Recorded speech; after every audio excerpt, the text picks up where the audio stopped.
Tim.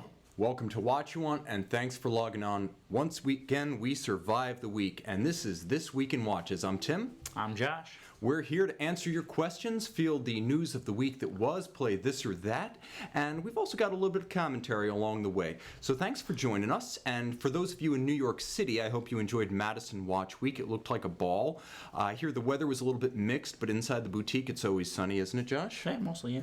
Okay, so let me just say before we jump any further into this that if you love minute repeaters, I've got tons of them on my Watch You Want watch review channel, including about $3 million and 5 watches on a single table in a single frame. It was crazy even by my standards, but it sounds even better than it looks. So Watch You Want watch reviews, my new YouTube channel. Subscribe for fun stuff. So Josh, let's play this or that. Sure. Okay. Given the choice and no cash consideration or option to palm off or sell, you have to. Here. Exactly, I know the salesman, he can't stand it. You're going to have to hold. So yes. At least for like 2 weeks. Okay. So this is this or that Looper edition, new watch versus its counterpart in old watch form. Okay. So would you take a vintage 1968 to 1975 Tudor Submariner 7016? Okay, so this is the Tudor Sub no date. Right. Snowflake or rose dial. Right. Your choice. Okay. It has authenticity, character, soul, history, and after the 2-week holding period, some investment potential. Okay, fair enough. Or do you go with the Tudor Pelagos 25600, black or blue, your choice, in-house caliber. Now this is a dive watch that can actually get wet, unlike the vintage watch, and it comes with a bracelet and a strap. Right, and most likely you're going to find the vintage Tudor is probably going to be on a strap, right? Because that bracelet's going to be stretched. Yeah, we're not going to assume that the vintage Tudor comes on a bracelet. We're going to assume the more common strap. So Josh, which one do you go with? By the way, for our guests, Tudor Pelagos in-house caliber retails for about $4,400 US. Right, and obviously you can find it for a little less than that. So, interesting. So even though I can't consider cost, we will say that the vintage Tudor is probably going to cost you a little bit more than the Pelagos. I would say, for me right now in my collection journey. Personally, I'd probably go for the Pelagos. I like the idea of having modern dive watch, a watch I can wear every day, also in the ocean, which actually I was by today. I don't know if you guys noticed. I'm a little red.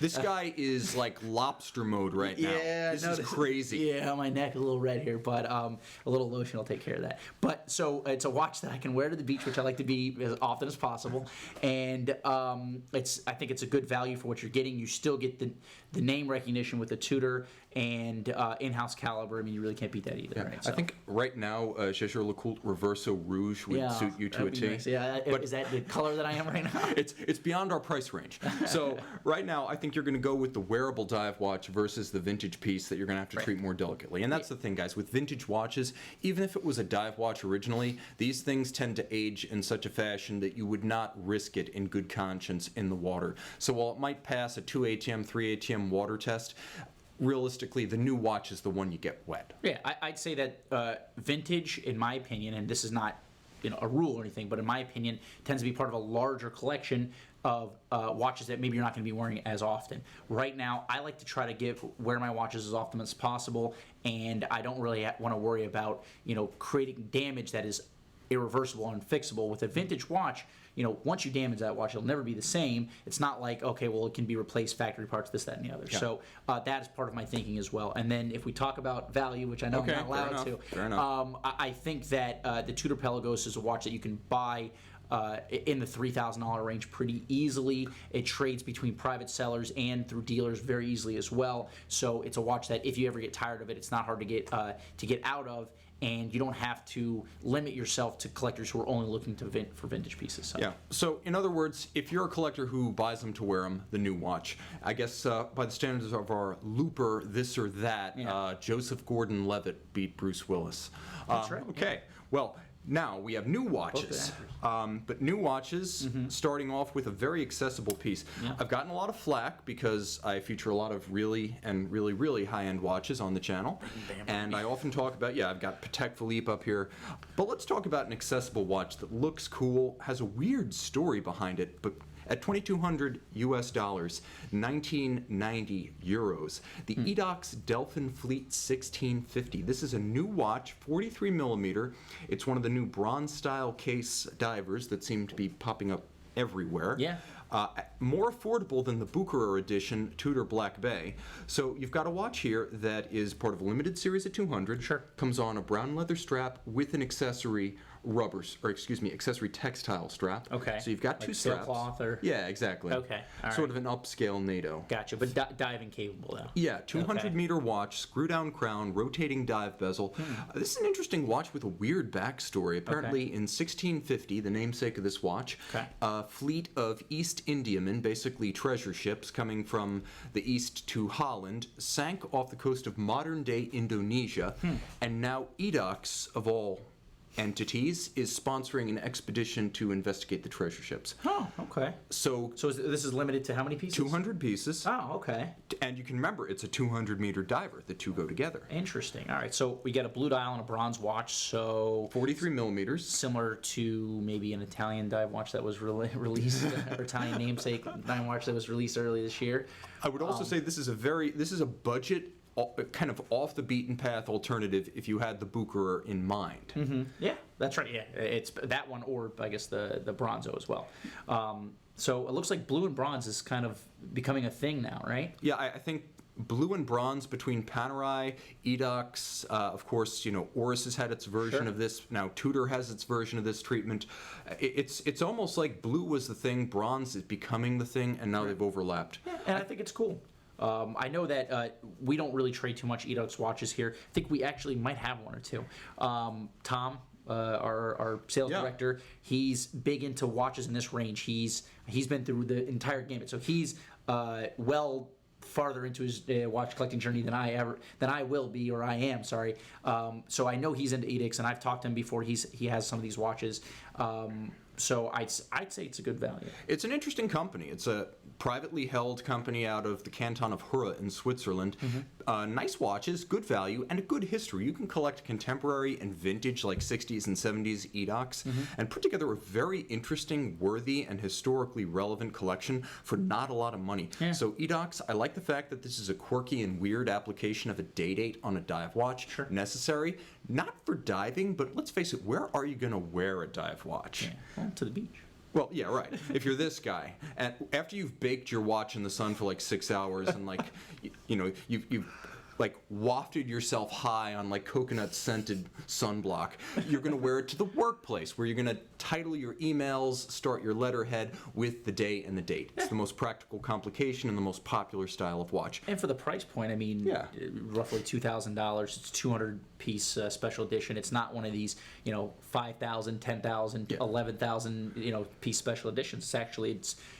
It's actually limited, so it's probably going to hold some sort of value. Yeah, I mean, it's not going to decline to zero. If it goes down to $1,000, you've lost less money on the purchase than if you went out and you bought like a new Rolex sub. I mean, that would probably drop more than $1,000 right out of the gate. Right, yeah, you're spending less on the watch is going to cost you less than the tax would on like a gold sub, like. So I would just say that this is my early 2017 candidate for most random special edition occasion. 1650 sinking of treasure ships off the coast of Indonesia. That's cool. Yeah, I don't know if anyone's like marking history. that anniversary, but yeah, I love history. Why not? So Now I'm going to have to research this. I want to give a shout out to our global audience joining us in the live chat box. Federico is manning the chat box, by the way. Federico is talking watches live in the live chat. If you've got the browser compatibility with the live chat box, jump in there. Fed can answer your questions even as we ramble. So Josh, we've got another new watch, and this one I find a little bit more interesting but much less accessible. Sure. Blue is still popular here, but we have the Arm & Strom Mirrored Force Resonance. This is the water edition. It's a steel version of a watch that came out in rose gold Okay. late last year.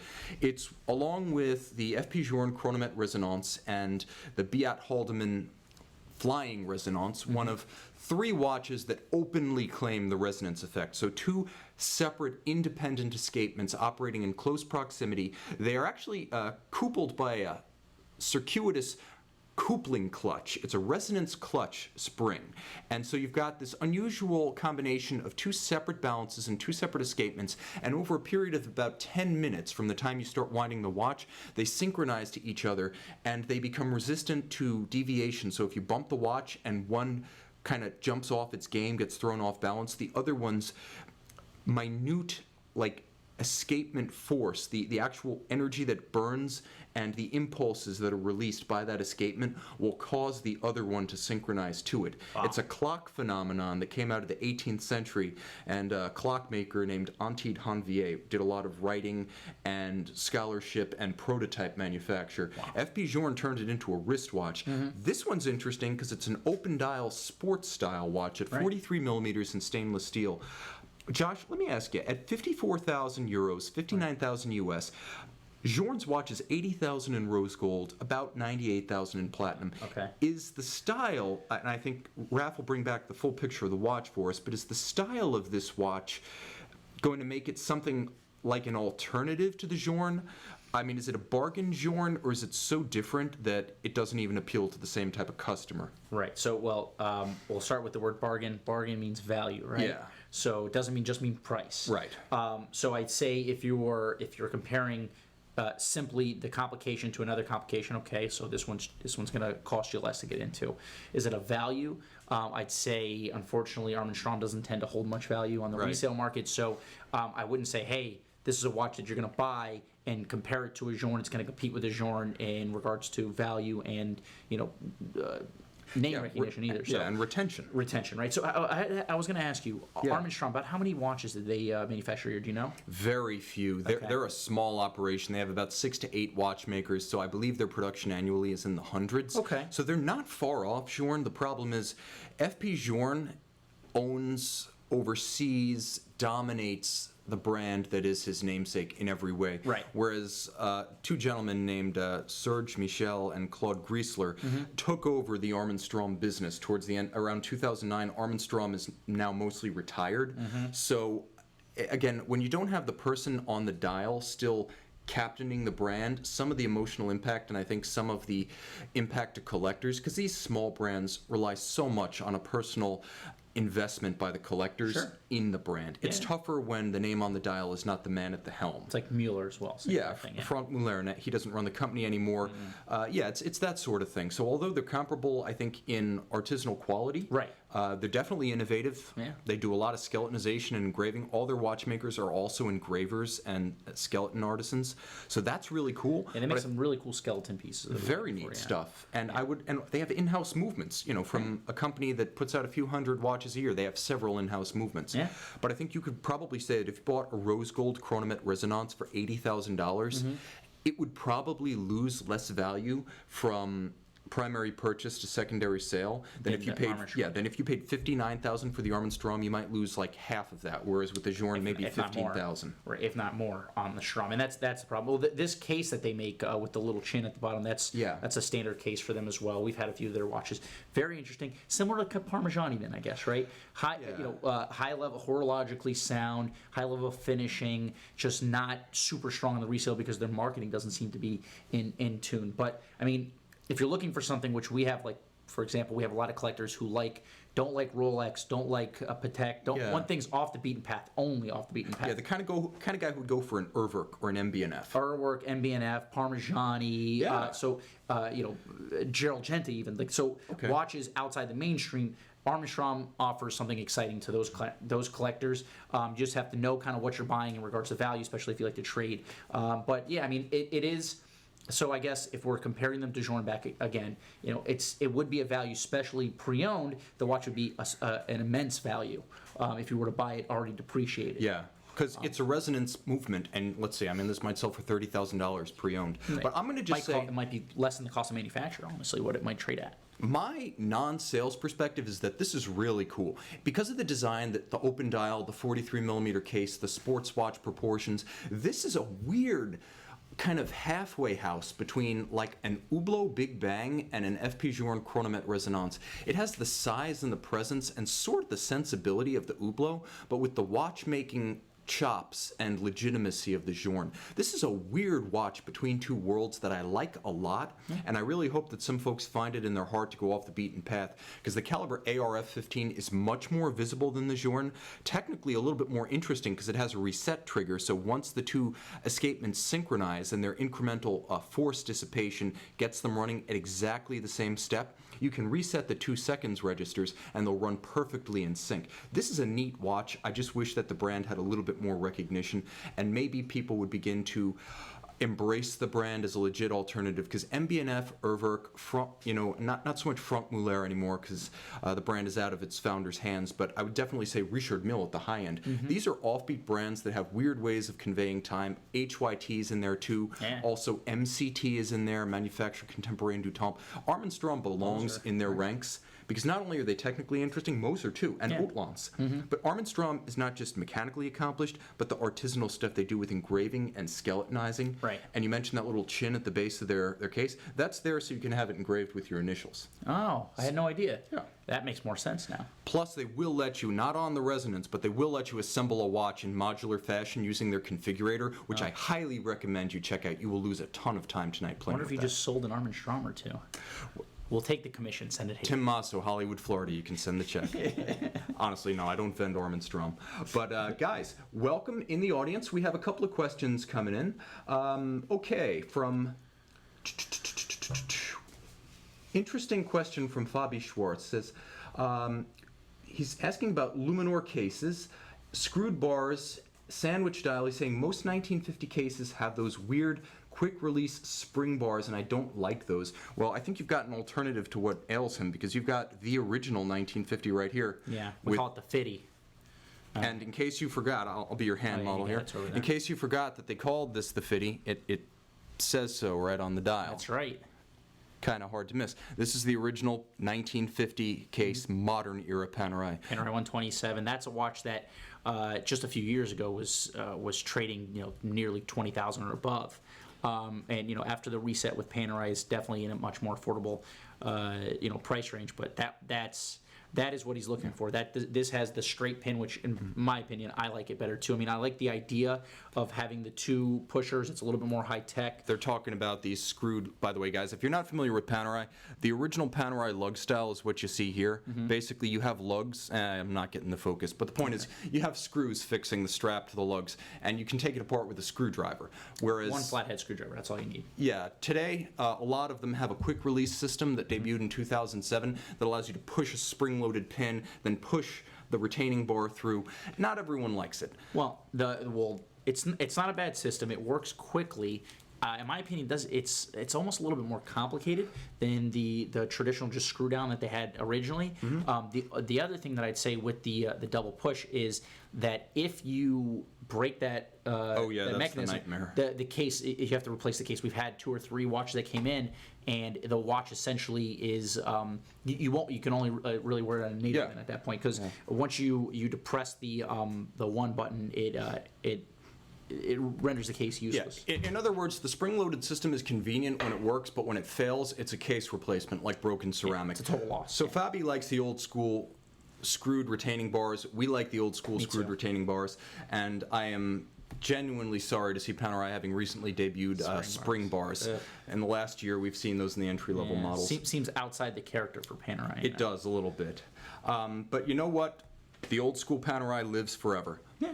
That's right, yeah. They're not going anywhere. And if you can't get a 1950 PAM 127, the 372 is the recent reincarnation of it in serial production. And they got plenty of those floating around. Okay, so this is a question from Wissam Alashak, who's asking, Tim, can I ask both of you, if you have $10,000 each and you have to buy a watch now, what would you both buy? Josh? Oof. I have to buy a watch now for $10,000. You can have some left over, but I think that's your max. You can go out to $10,000. Okay. Stainless steel sub. Yeah, it's an easy question. Now, would it be something like a no-date sub and like a Speedy Pro on a strap? Well, if we're getting spicy here, I would do maybe like a I could probably do a 116610 if I can find it at the right price. Maybe one that was pre-5-year warranty. Yeah. I can probably get it in the high $6,000 range, somewhere around there, and then I'll have enough money to buy a Speedy Pro, the Sapphire Sandwich. I think that would be a great little like right around $10,000 combo. Yeah, honestly, if you extended that to $12,000, you could land yourself a no-date sub, Yeah. an Omega Speedmaster Professional Moonwatch, and some kind of a Breitling Navitimer. And then you would kind of have the 3 icon watches of the major 3 Swiss brands in the luxury space. You have enough left over for a System 51 also, and then you're good. Yeah, you Done got everything you collecting need. You got your absolute basher there. Okay, now my $10,000 watch, I think I would take, and this is something I've loved for a long time. I feel like it's an underappreciated watch. I would probably get the Jaeger-LeCoultre Master Compressor Memovox that came out in the early 2000s. It was out of production by about 2010. It's a watch that you could use every day in every attire. 100-meter water resistance, you can take it diving, and it's got the internal dive bezel.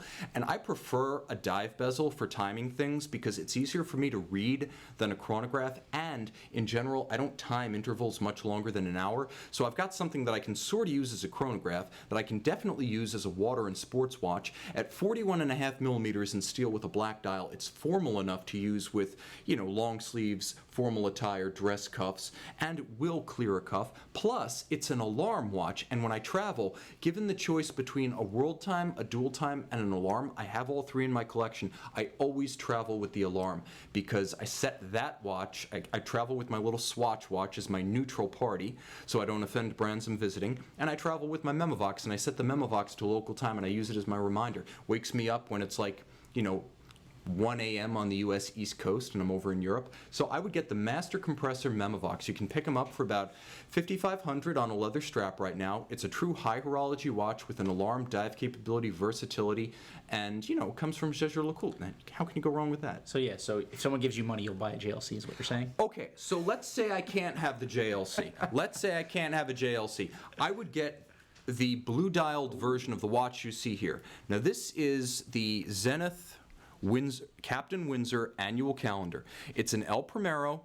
It is an annual calendar, so it's got all of the best features of the legendary El Primero high beat column wheel automatic chronograph, but it also has Ludwig Oxelin's own annual calendar design, which adds only 9 pieces to the basic movement, so it has beauty and simplicity. And Oxelin, of course, is the genius behind the Ulysse Nardin Trilogy of Time, the Ludwig Perpetual System, the Automata. He was the original mastermind of the concept of the freak. Basically, he's a genius for watchmaking, and he got to start restoring clocks like vernal equinox and celestial style clocks for the Vatican. So that's how he learned to create complex calendars.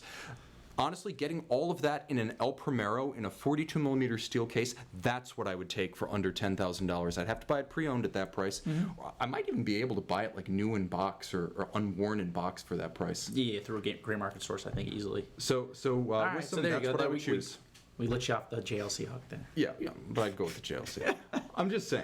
Okay. Who would have guessed? Okay, so here's a Rolex question, Josh. Okay. From Mike Breakovic. $10,000, he says he'd go with either a Rolex BLNR Black and Blue GMT or the Hulk. Of those two, which would you take? Green Steel Submariner, Right. Black and Blue GMT Master 2. I mean, right now those watches are essentially equal in regards to value retention. I'd say I like the extra complication of the dual time, so I'd probably go for the black and blue. Yeah. The only problem that I personally would have with the black and blue, which I know some customers of mine have had and I've heard also, is the polished center links. I'd like an amalgamation of the two watches. Essentially the bracelet from the Hulk with the sliding clasp would be awesome for the BLNR, but we're not Frankensteining things here, so I'll go ahead. We'll say the Batman is the choice there. Okay, and I'm going to go with the green Hulk because I like green and I like subs. Yeah. And honestly, I think we could both find something to love in that 2-watch collection that you proposed, Mike. Yeah. Cool stuff. Yeah, we could swap them anytime we liked. Josh, a question that is most apropos because you're here. Sure. This is from Captain Zed. Is the FP Journe Elegant 48 a small watch? How does it wear versus a 40mm sub? Titanium watch, guys. Yeah. Start off with that and a tonneau case. How does it wear? It is not small. It probably wears closer to a 42mm. You know what? It wears almost identical to my 42mm Aerospace on the wrist. The color combination is similar too, but it is, the tonneau shape is nice. It sits well across the wrist. The lug, I don't know the numbers, maybe you do. Yeah. But it sits almost perfect on my wrist in that regard. It sits very much like a 42mm watch on the wrist. Yeah, the nice thing about that watch is it is like literally 48 lug to lug. Yeah. So it wears pretty much true to size. 48. But you can watch if you go on my original Channel 1, this one, Watch You Want on YouTube, I do have a review of that watch. We also, I think we have one in inventory. So if you go to our website after it loads, I know guys, you'll see the video embedded in the listing for the watch. So jumping forward to a question that is near and dear to my heart and yours. First term, first year when I was in college, I had a Panerai PAM 40, 200-piece unadvertised series in titanium. It was a Luminor. It was the desktop on my old Dell. And so Panerai was one of my original kind of interest brands a long time ago when I first got interested in Swiss watches. Sure. So today, we just recently learned in the last week of the Panerai Luminor 1950. And Josh, we have pictures from Raf here, but the Panerai Luminor 1950 Panerai Classic Yachts Challenge 3 days chrono flyback automatic PAM 654. This is a flyback chronograph, so a complicated Panerai with a white dial. It's really like an ivory dial. Raf's got the photos. Let me ask, does a watch like this not affect the perception of the brand in the eyes of like classical Paneristi like you who are purists, or does it hurt the brand to have stuff like this paraded out into the lineup at $12,300? Well, okay, so one thing about this watch, with the complication and the kind of the price point at which Panerai had been for the last few years, it's actually somewhat affordable. Okay. Because I was going down the road of, oh no, this is crap. Until I saw the price point, which right around $10,000 I think is fair for a watch like this. I think it'll end up trading probably right around maybe $8,000 or $9,000 eventually. So in that regard, the value is somewhat there. I don't think this really interests a lot of traditional Paneristi. You don't think of, when you think of Panerai, you don't really think of complication. But they have been making flyback chronos for a while. They have the in 311. Yeah. They have different watches. And in 2014, they had a whole lineup of precious metal, complicated Panerai, and they think they were Rodiumir. 277s and things like that, which are cool watches, but definitely. Are they brand neutral? Like, is the classical Paneristi just gonna walk right past this and hook himself up with like a 671 Bronzo and just forget about this? Or does it hurt the brand to have white dials, complications? I guess the real risk with something like this is that it alienates so many buyers that it makes its way to the gray market. So here's the question. Right. Does this sell at the boutique and the authorized dealer level? Let's say they discount a little from $12,300. There's a little bit of a consideration for good customers. Sure. I would say a watch hurts a brand when it gets excessively discounted or hits the gray market. So does that happen here with this watch? It depends on how many pieces they make. Do you know? I think it's series production. I don't think they're limiting it. So if they're making more than 500 in a year, I'd say it's going to end up, through gray market sources at discounted prices. Okay. But again, it's not. If they were asking $17,000, $18,000 for this watch, without a doubt, this would be a terrible situation for them. At $12,300, while it is probably a little bit more than you should pay for a watch like this, it's not too far off. Okay. So I think that's kind of its saving grace. I mean, white. When you think of Panerai, white dials are usually on the fringe. I don't mind a white dial Panerai, but they are on the fringe. SLC white dial flyback chrono. It's just like it's a very, very limited market, right? Yeah, here's the thing. Maybe this is the ultimate barometer. I'm now a non-Panerai guy. I divorced the brand in a big way. So if I think this is cool, maybe that's a sign that it's wrong for the core Paneristi. But on the other hand, big tent. Brand needs to have a fallback. Right. You can't always depend on a core buyer base. Sometimes they abandon you. Right, and you know what? And eventually they become kind of snobbish, and it's not good for their ideas are not always good for the brand. So branching out and getting guys like you excited about it. If this is a watch that you would think about spending your hard-earned money on, that's not bad for the brand. Okay, so there you go. So maybe it's an olive branch to JLC, guys. What are the lugs? Do we know how the strap change system is? I believe it is the quick change system. I believe it's the not spring bars. I believe it is the spring load quick release. Okay, but not spring almost bars. Almost 100% sure it's not spring bars. Okay. Actually, we can find out. Raf, could you throw up the quick image that we had of the profile of the case, because we'll be able to see. Do it. By the way, operating the switcher tonight, Rafael Dominguez. That's like right. An ace. He's got us covered. Doing a more than adequate job today. Federico talking watches live in the chat box. He's answering your questions in real time. Yeah, it looks like this is the quick release lug system. Okay. All right, that's fair. All right. As long as we can swap straps, we can still call it a Panerai. So question coming in from Troy Kennedy. Tim and Josh, do you think the Blancpain Bathyscaphe is an underappreciated watch? So guys, Blancpain Bathyscaphe came out in 2013 at Baselworld. It's a stripped down display case back 43 millimeters steel, or in some cases ceramic and titanium, kind of, I would call it a purist's 50 fathoms. It's not the Cadillac that the 5015 references. The 5000 is a stripped down, thinner 43 millimeter watch. Josh, is it underappreciated? I think it's probably appreciated about as much as it should be. I mean, it's a Blancpain, so there's going to be a certain following for them because they do have a following. If you want a high horology dive watch, you don't have too many choices. Right. You've got Audemars Piguet. If you want a real diver, you've got Audemars Piguet. Offshore, right. You've got Blancpain. They're probably the two leaders. You're either Those are the going two top, right. Yeah, you're going with an offshore, or you're going with some variety of 50 fathoms. And you know what? It's funny actually that if you think about it. A lot of my customers who collect Audemars probably do look at Blancpain as well, so they kind of work together. I don't think it's underappreciated. I think it's probably appreciated about the level that it should be. They just made a 38 millimeter. Yeah, correct? there was a 38 millimeter this year. Before, there was a small run Revolution magazine commemorative series in 38 millimeters. So they kind of did a pilot production of the idea. It was well received. Yeah. It's I like to see it because the 43 is a little large. it is. It wears much larger than a 43 in my opinion. It's funny because people Wears say like the almost like this. 45 50 fathoms wears smaller than the 45 it is, whereas the bathyscaphe, for whatever reason, wears bigger than a 43. I think it's a K shape. It's like a big saucer disc. It literally, we have one upstairs. I was talking to Jason about it, and it wears almost the same size as this watch. It's a 47 millimeter Yeah, I mean, with a huge crown guard. True. So it wears the same size as a Panerai 1950 47.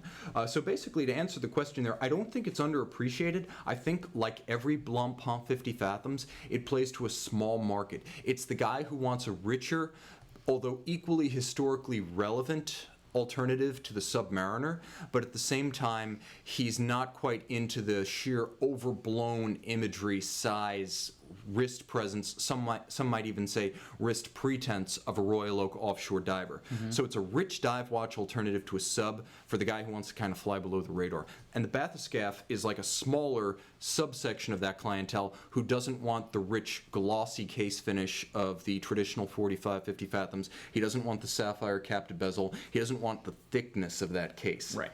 I would say they don't stay so long when we have them, so they seem to sell pretty quick. I would Yeah. say that they actually probably sell a little bit quicker than the standard 50 fathoms when we have them. Well, there's less out there. Of course, they've been making them for less time, and it is it kind of speaks more to today's style than I think the traditional 50 fathoms, right? So Yeah. a little more subdued. Yeah, I think the 50 fathoms, the big 47, the 50, like Panerai the big 45, the 5015 reference was very much a product of the 2000s. Although it's inspired by 1953, it's very 2007 when it debuted at Basel World. It's like it's very similar to like a big 48 millimeter Panerai submersible. Yeah. Kind of like they go. It's like a giant polished steel diving bell on your wrist. Right. Yeah. I like it. got an I anchor. think it's the Cadillac of dive watches, in my opinion. Sure. So, question coming through, and I can answer this one real quick. Tom Hung, hi guys. Do you recommend the Panerai Caliber P9010 over the P9000? I'm thinking of getting a submersible. Well, the new architecture does make it a little bit sturdier with the full balance bridge, so I would say if all else is equal, go for it. But I never heard people saying that the 9000,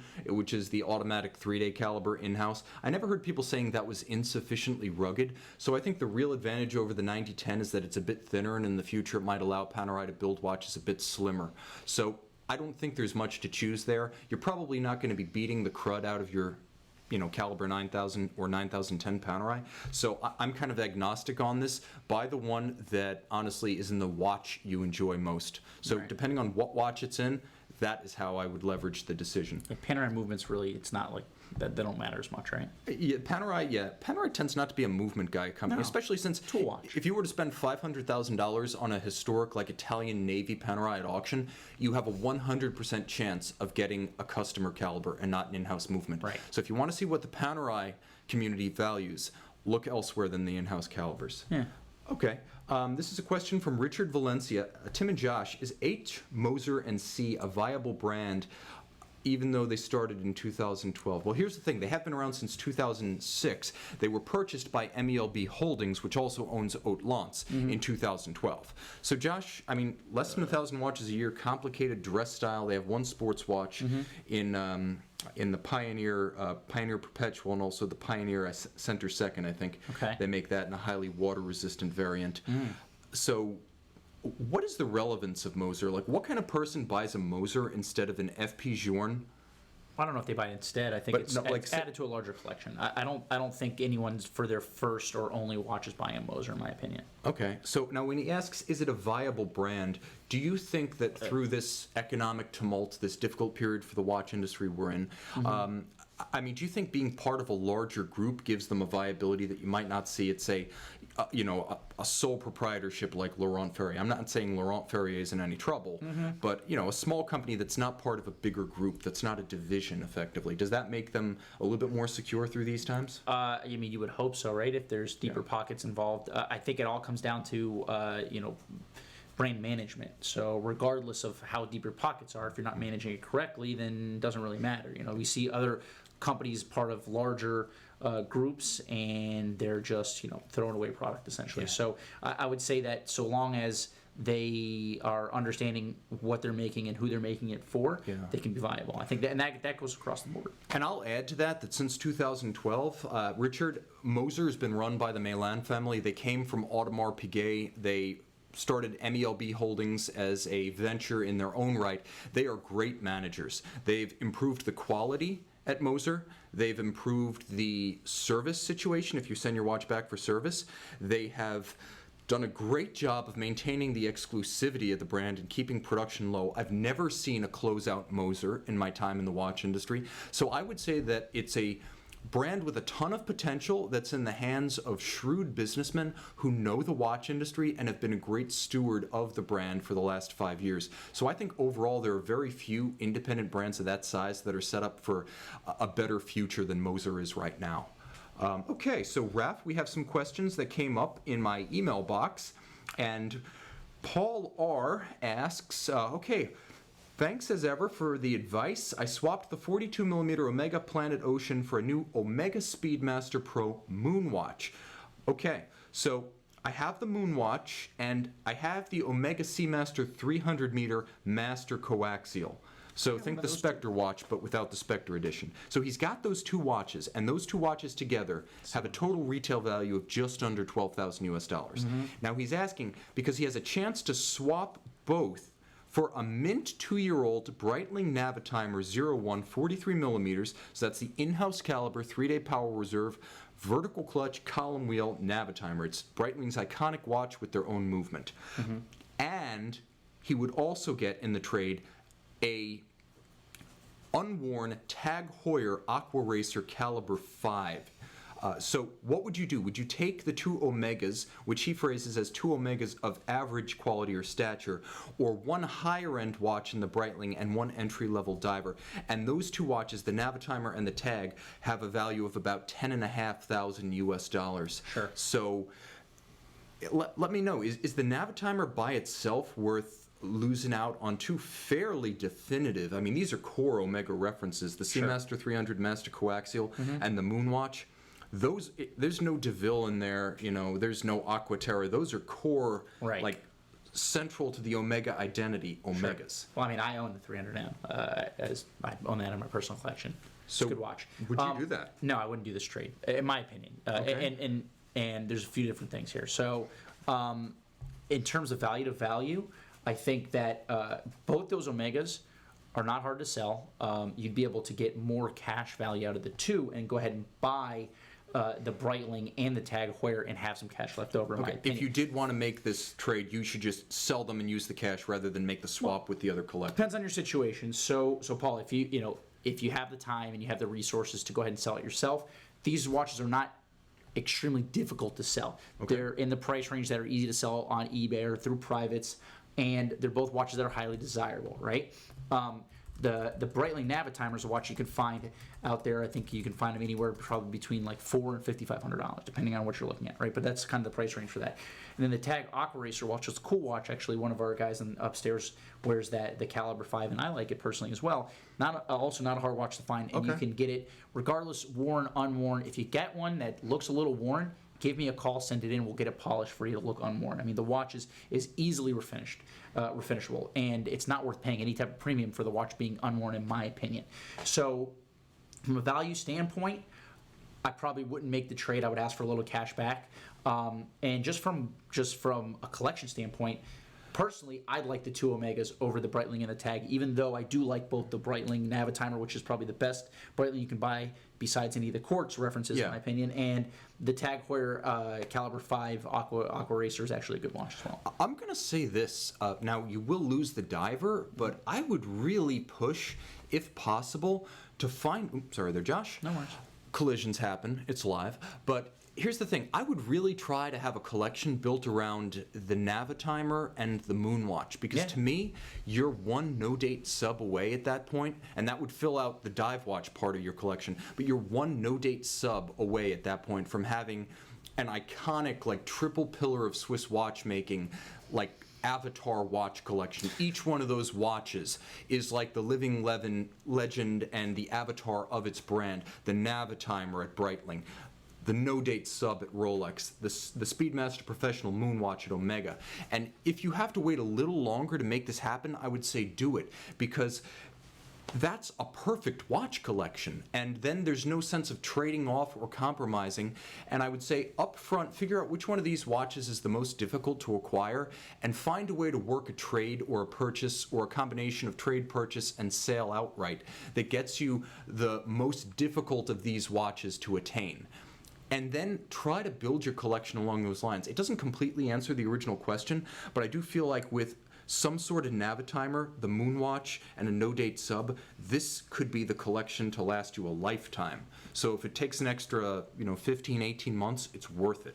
Otherwise, Josh, we hold and we stand pat with the Omegas. No, I do what you just said. That was good. Okay.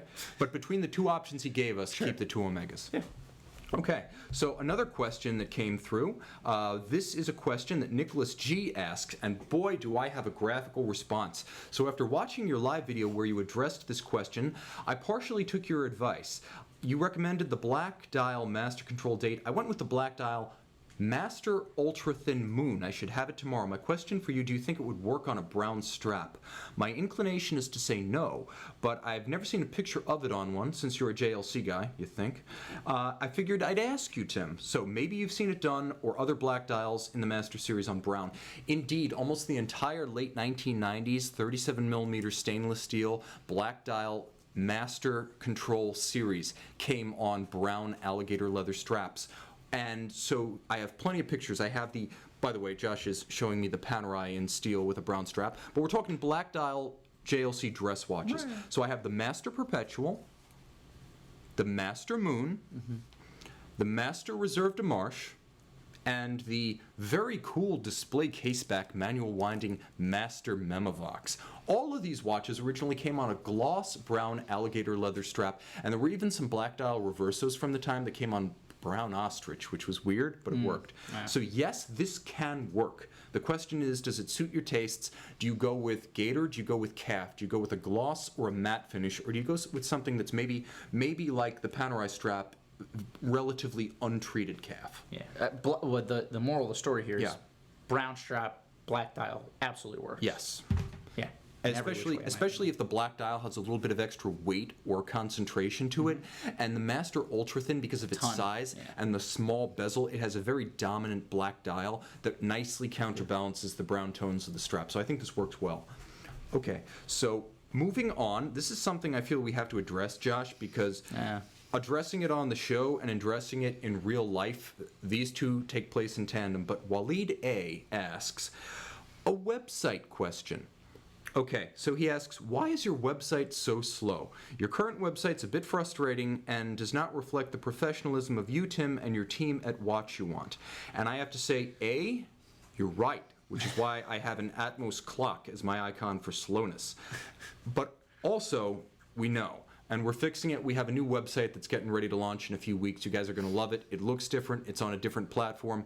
Same great style, same great place, same great service, same great folks. And yes, my videos will still be there. It's just going to run faster. Yeah. Because a watch should run neither slow nor fast, but just right. And so should a watch company. Okay, Josh, we have a bonus this or that. Okay.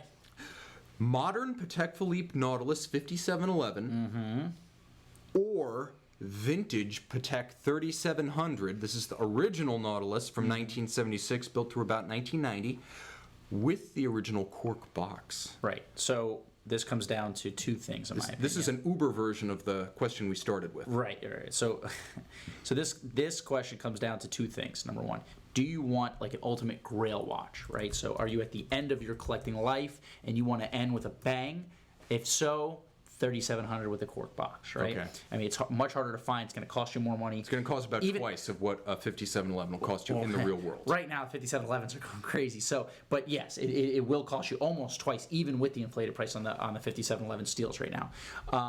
So I'd say if that's what you're looking for, if you were looking to maybe consolidate a larger collection into like a few core amazing pieces, 3,700 with the cork box, go for it. If you are looking, and if you are in the, say, mid to like early stages of your collecting life, you've gone through the Rolex, you've got an AP, and now you're looking for the quintessential, Patek sport watch, 5711, either the white or the blue dial are good.